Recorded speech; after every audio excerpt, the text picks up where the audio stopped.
Assalamu alaikum wa rahmatullahi wa barakatuh, mes chers frères et sœurs. Aujourd'hui, je vais aborder une question fascinante et pleine de mystères. Et si le nom du Mahdi était caché dans le Coran? Cette question intrigue de nombreux croyants, car le Mahdi est une figure centrale dans la tradition islamique, un guide divinement envoyé pour restaurer la justice et la paix à la fin des temps. Mais parmi les mystères qui l'entourent, l'une des plus grandes interrogations reste. Quel est son véritable nom? Certains pensent que son nom est déjà connu, d'autres croient qu'il est encore dissimulé dans les profondeurs du Coran, attendant d'être découvert. Le Coran, texte sacré et source infinie de sagesse, pourrait-il renfermer des indices ou des révélations sur l'identité du Mahdi? Dans cette vidéo, nous allons explorer cette idée fascinante et découvrir si le Coran pourrait réellement contenir le secret du nom du Mahdi. Vous allez voir que cette recherche spirituelle nous invite non seulement à chercher des indices dans le texte sacré, mais aussi à renforcer notre foi et notre préparation pour l'avènement du Mahdi, quel que soit le nom qu'il porte. Dans l'islam, le Mahdi est une figure eschatologique dont l'apparition est prophétisée pour une période de grande turbulence et de chaos dans le monde. Beaucoup de croyants attendent impatiemment son arrivée, car il est vu comme celui qui restaurera l'ordre, la justice et la paix avant le jugement dernier. Cependant, bien que sa venue soit attendue, son nom exact demeure un mystère pour beaucoup. La question que l'on se pose souvent est: est-ce que le Coran révèle un indice sur ce nom? Tout d'abord, il est important de noter que le Coran ne mentionne pas directement le nom du Mahdi. Cependant, de nombreux savants et chercheurs ont suggéré que des versets du Coran pourraient contenir des allusions ou des références indirectes à sa personne. Par exemple, certains croient que certains versets pourraient désigner des caractéristiques liées au Mahdi, comme le rétablissement de la justice et la lutte contre les oppresseurs. Mais est-ce que cela peut être interprété comme une révélation directe de son nom? Le Coran, tout en étant un guide complet pour les musulmans, ne mentionne pas explicitement le nom du Mahdi. Toutefois, plusieurs hadiths, paroles et actions du prophète Mohammed nous renseignent sur les caractéristiques de cette figure eschatologique. Les musulmans s'accordent à dire que le Mahdi apparaîtra dans les derniers jours pour instaurer la justice et la paix. La question qui se pose alors est: le nom du Mahdi est-il mentionné dans des révélations indirectes, peut-être dans les subtilités du Coran? Certains chercheurs suggèrent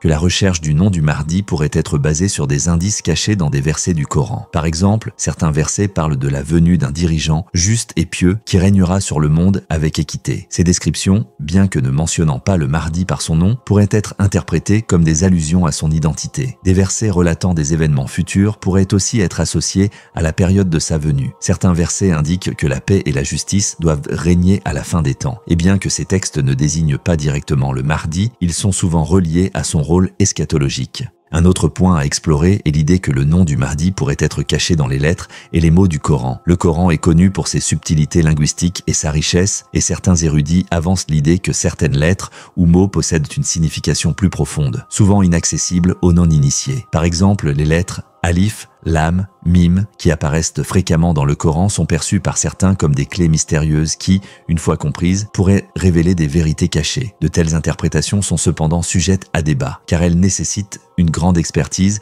et une compréhension spirituelle profonde. Le Coran est un texte riche et complexe, souvent compris à travers des exégèses et des interprétations qui varient selon les écoles de pensée islamiques. La question de savoir si le nom du Mahdi est caché dans le Coran peut aussi être abordée à travers les principes de l'interprétation coranique ou tafsir. Ces interprétations visent à révéler des significations profondes des versets qui ne sont pas toujours évidentes à première vue. En cherchant à comprendre le lien entre les signes et les événements eschatologiques dans le Coran, certains chercheurs avancent l'idée que des allusions indirectes au Mahdi se cachent dans des versets prophétiques. Certaines interprétations suggèrent que le Coran contient des prophéties concernant la venue d'un sauveur à la fin des temps. Bien que le nom du Mahdi ne soit pas mentionné directement, des versets faisant référence à l'établissement de la justice, à la purification de la terre des injustices et à la victoire du bien sur le mal sont souvent interprétés comme des signes de sa venue. L'idée que des indices cryptés pourraient être présents dans ces versets n'est pas nouvelle, et elle se base sur l'idée que certains messages sont destinés à être compris seulement au moment approprié de l'histoire. L'un des versets souvent cités par les partisans de cette théorie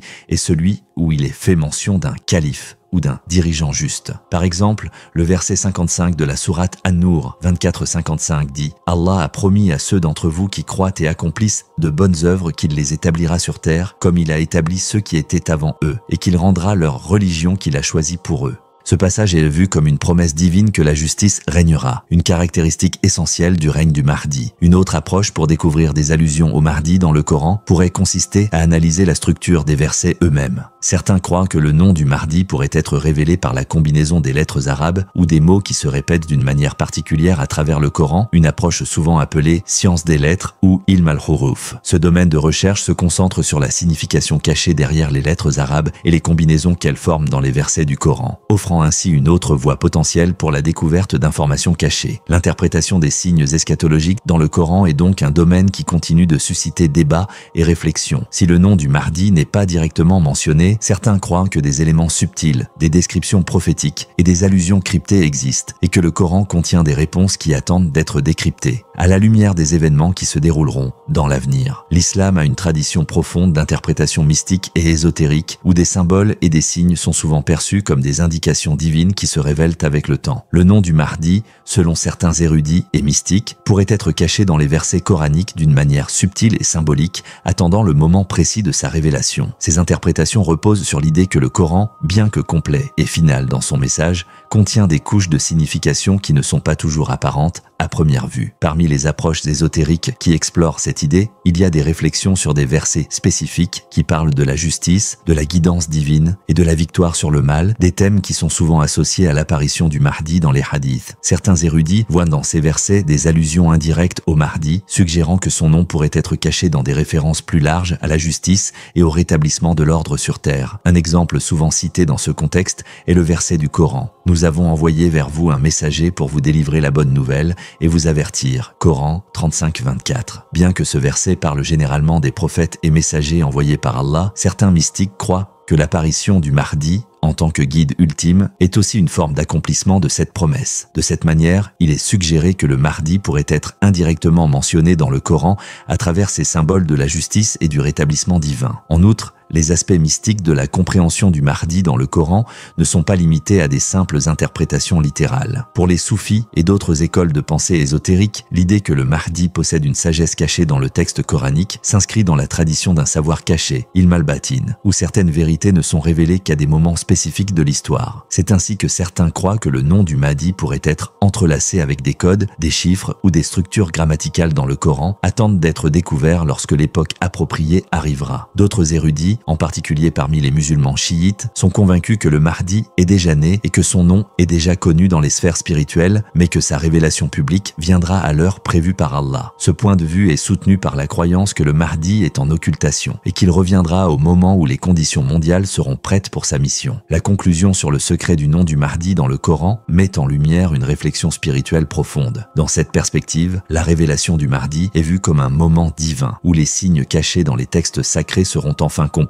par ceux qui sont prêts à recevoir la vérité. Bien que le nom du Mahdi puisse sembler dissimulé dans les textes islamiques, cela fait partie d'un plan divin plus large qui se déroule progressivement. Les croyants sont appelés à cultiver une perspicacité spirituelle et à se préparer intérieurement à reconnaître ce guide divinement désigné lorsque le moment viendra. En fin de compte, le secret du nom du Mahdi est bien plus qu'une simple question de mystère ou de spéculation. C'est une invitation à renforcer sa foi, à approfondir la compréhension des enseignements islamiques et à être prêt à reconnaître la vérité lorsqu'elle se manifestera. C'est aussi un appel à chercher la lumière divine dans les ténèbres de ce monde et à se préparer à accueillir celui qui viendra restaurer la justice et la paix sur terre.